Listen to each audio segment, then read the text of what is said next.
د پښتنو په معاشره کې د جنکو د ټیک ټاک کولو انجام د دې 15 سالو جنۍ سره چې کم کار کړی دی نو هغه ورسره ماما کړی دی او پلار یې ورسره کړی دی. دا ویډیو به راسره مکمل وګورئ. زموږ په دپاره پکې هم ډېر زیات عبرت دی. د پښتنو په معاشره کې د جنکو د ټیک ټاک کولو داسې انجام وي. ویډیو به مکمل ګورئ، ښه غوندې کمنټ به هم کوئ. د سیټه چې تاسو ته جنۍ ښکاري د دې 15 سال عمر دی او د دې تعلق د کوهاټ سره دی ملګرو. داسې وه که نه چې دې جنۍ به ټیک ټاک یې کولې او دې چې کومه پلار دی که نه مور ده نو دې ته به یې ویل که نه چې ته ټیک ټاک یې مه کوه، موږ چې یو نو موږ دا ټیک ټاک یې نشو برداشت کولی، موږ چې دی نو په معاشره کې عزت دی او ستا دا ټیک ټاک چې خلک ګوري موږ ته خبرې کوي نو موږ هغه نشو برداشت کولی. خو دا جنۍ چې ده نو دا نقل اری ده او دې مامو چې دی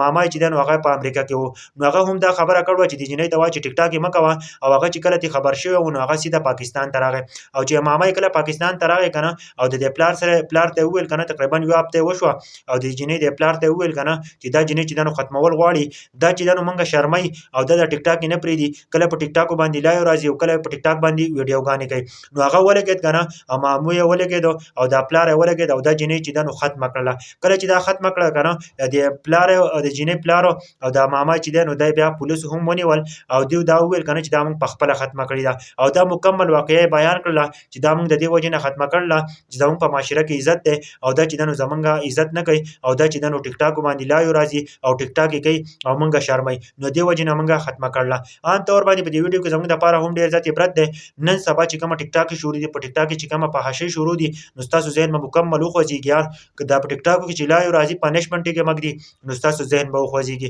بلکې زموږ پښتانه داسې دي که نه چې هغه چېرته هم خپله